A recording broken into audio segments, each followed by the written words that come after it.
Hello guys, आइए तो आज हम लोग स्टार्ट करते हैं proof of Thales oblique basic proportionality theorem को स्टडी करते हैं। ठीक है, तो ये हमने आपको पहले ही बताया था कि बेसिक प्रोपोर्शनलिटी थ्योरम बहुत आसान थ्योरम है, बशर्ते कि इसमें जो कॉन्सेप्ट का यूज करेंगे आप वो अगर आप पहले से बढ़िया से समझ लो। तो मैंने आपको कॉन्सेप्ट डील किया है ना। और आइए आज उस कॉन्सेप्ट का यूज हम लोग करते हैं और इस थ्योरम को समझने का प्रयास करते हैं। सबसे पहले मैंने तो आपका पूरा थ्योरम को पहले लिख के रख दिया ताकि आपका कुछ समय बचे। ठीक है, आइए, ये थ्योरम है क्या और सबसे इंपॉर्टेंट बात क्या है कि जब भी एग्जामिनेशन में ये थ्योरम अक्सर आते रहता है। ठीक है, ऑल्टरनेटिव ईयर्स में आते रहता है। तो ये थ्योरम एग्जाम में किस तरह से पूछा जाता है इसकी पूरी जानकारी आपको होना चाहिए। तो दो तरीके से पूछा जाता है। पहला तरीका क्या है, स्टेट एंड प्रूफ थेल्स और बेसिक प्रोपोर्शनलिटी थ्योरम, ये पूछ दिया जाता है। या ऐसे पूछा जाता है कि अगर कोई एक लाइन DE जो कोई ट्रायंगल ABC के BC साइड के पैरेलल ड्रॉ कर दिया जाए तो ये D और E जिस पॉइंट से साइड AB और AC को डिवाइड कर रहा है, ये AB और AC को डिवाइड कर रहा है, ये इक्वल रेशियो में होता है, यानी कि AD by BD equal to AE by CE होता है। ठीक है, इसके लिए आप क्या करें, आपको यहां से ये क्वेश्चन दो तरह से पूछा जाता है। क्लियर हो गया। अब देखिए, ट्रायंगल ABC गिवन में क्या है, triangle ABC DE parallel to BC।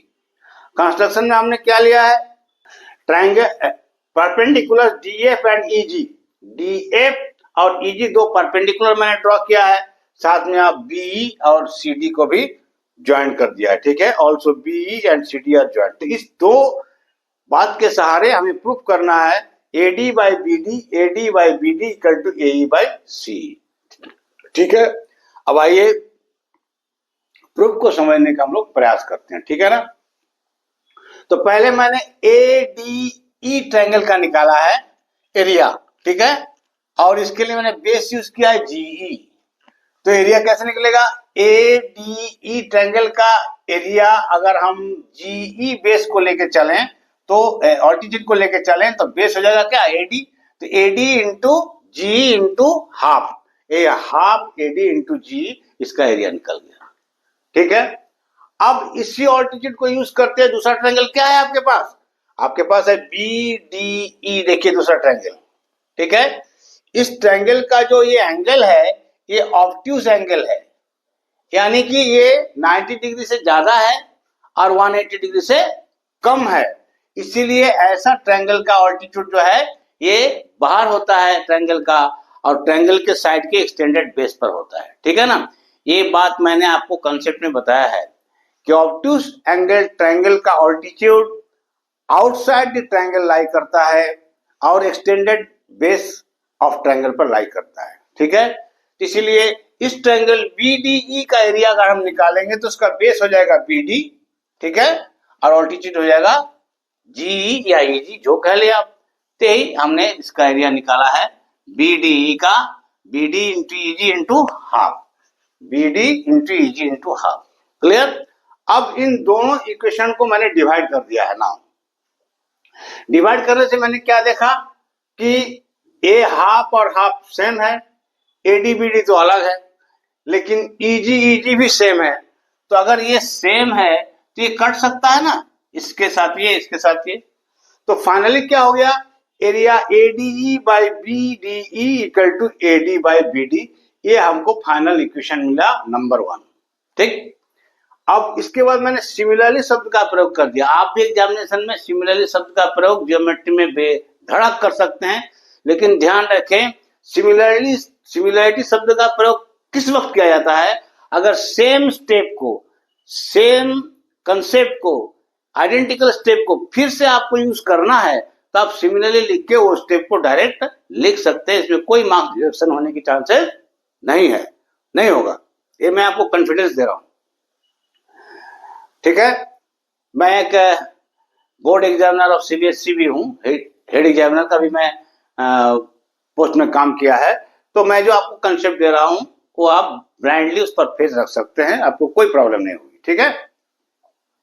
अब सिमिलरली मैंने क्या किया, फिर से एडीई का ही एरिया निकाला, एडीई का ही एरिया निकाला, लेकिन अब मैं ऑल्टीट्यूड ले लिया डीएफ, ठीक है। पहले लिया था ईजी, अब ले लिया डीएफ। तो डीएफ अगर मैं ले लिया तो अब बेस क्या हो जाएगा, एई, तो इसलिए इसका एरिया हो जाएगा हाफ एई इंटू डीएफ। देखिए हाफ एई इंटू डीएफ। अब फिर इसी ऑल्टीट्यूड को यूज करते हैं, दूसरा ट्रायंगल कहाँ है खोजिए, ये देखिए ये ट्रायंगल है, ये क्या है, सीडीई ट्रायंगल। ये ट्रायंगल जो है ऐसा है जिसका ऑल्टीट्यूड यही डीएफ है, लेकिन इसका बेस क्या है, सी। मैं फिर रिकॉल करूं कि अगर कोई ट्रायंगल ऑब्ट्यूस एंगल ट्रायंगल हो तो उसके ऑल्टीट्यूड जो है एक्सटेंडेड बेस पर होता है और ट्रायंगल से बाहर होता है, ठीक है ना। तो इस प्रकार सीडीई ट्रायंगल का एरिया क्या हो जाएगा आपका, डीएफ इंटू सी। तो देखिए सीडीई का half C into DF, clear. अब वही बात जो यहाँ लागू हो रहा है वो यहाँ भी लागू हो रहा है। देखिए ये हाफ है, ये हाफ है, कट गया, ये डीएफ है, ये डीएफ कट गया, तो बच गया का AE by C. Finally area ADE by CDE equal to AE by C. इसको मैंने इक्वेशन 2 मान लिया, ठीक है। अब देखिए जो कंसेप्ट में बताया था आपको, उसमें दूसरा कंसेप्ट में बताया था क्या, कि triangles on the same base and between same parallels are equal in area. इस कंसेप्ट का मैं फिर से यूज किया हूं। देखिए मैं यहाँ लिखा हूं, triangles BDE and CDE are on the same base D. ये देखिए डी पर है, ठीक है ना, ये ट्रायंगल और ये ट्रायंगल, ठीक है, दोनों सेम बेस बीसी पर है। And between same parallels DE and BC, यानी ये दोनों तो आपको गिवन ही है कि ये पैरेलल है। देखिए गिवन में यहाँ पर है ना, ये पैरेलल है, तो पैरेलल है। तो अगर ये दोनों ट्रायंगल सेम पैरेलल के बीच है और एकदम सेम बेस पर है तो दोनों का एरिया क्या होगा, इक्वल होगा। क्यों, we have studied the concept that triangles on the same base and between same parallels are equal in area. उसका यूज करते हुए मैंने लिख दिया बीडीई और एरिया सीडीई इक्वल है। इस प्रकार दोनों ट्रायंगल का एरिया इक्वल, और उसको मैंने इक्वेशन नंबर 3 मान लिया। अब आइए आप इक्वेशन 1, इक्वेशन 2 और इक्वेशन 3 को कंपेयर करिए तो देखिए आपको क्या मिल रहा है। देखिए एडीई बाई एडीई इक्वेशन 1 का और एडीई इक्वेशन 1 का, यानी कि इक्वेशन 1 और 2 में दोनों में ही न्यूमरेटर सेम है लेकिन डिनोमिनेटर सेम नहीं है। देखिए यहाँ बीडीई है या सीडीई है, ये सेम नहीं है। ये यहाँ देखने में बोल रहा हूँ, ये बीडीई और सीडीई सेम नहीं है। लेकिन अब चलिए इक्वेशन 3 में, यहाँ देखिए बीडीई और सीडीई सेम हम लोग प्रूफ करके रखे हैं पहले इक्वेशन 3 में। तो इस प्रकार का हो गया, ये और ये इक्वल हो गया। तो अगर ये और ये इक्वल हो गया और एडी एडी इक्वल आप देख ही रहे हैं, तो ये टोटल पार्ट इक्वल हो गया ना, यानी ये रेशियो और ये दोनों ट्रायंगल के एरिया का रेशियो सेम हो गया। तो अगर ये दोनों सेम हो गया, लेफ्ट टू लेफ्ट इक्वेशन 1 और इक्वेशन 2 का सेम हो गया, तो राइट टू राइट भी इक्वेशन 1 और इक्वेशन 2 का सेम हो जाएगा। इस प्रकार हम लोग from equation 1, 2 and 3 we have AD by BD equal to AE by C, AD by BD equal to AE by C, ये प्रूफ हो गया, ठीक है। ज्योमेट्रिकल सॉल्यूशन को जब भी आप प्रूफ करें तो प्रूफ ना लिखकर QED लिखिए, इसमें आपका क्रेडिट ज्यादा होता है।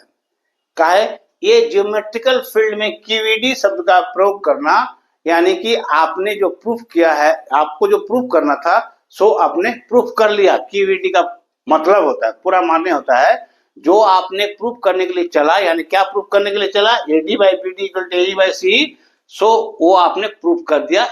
इसका मतलब ये होता है। अब ये लैटिन लैंग्वेज से लिया गया है, इसका फुल फॉर्म होता है कोड इरैट डेमोन्स्ट्रेंडम। अगर नहीं जानते हैं तो जान लीजिए, कोड इरैट डेमोन्स्ट्रेंडम, ठीक है। समझ में आया आपको थेल्स थ्योरम। अब मैं रोज की भांति पुनः आपको वही बात कहूंगा कि अगर आपको इसके बावजूद भी कहीं कोई दिक्कत है तो बेझिझक कमेंट बॉक्स में जाइए और कमेंट करिए, ठीक है। लाइक शेयर कर दीजिए, उसके बाद कमेंट करिए। और अगर आप चाहते हैं कि सर हम आपसे थोड़ा बात भी करना चाहते हैं तो हमें कोई आपत्ति नहीं है, मैं आपसे बात करने के लिए तैयार हूं।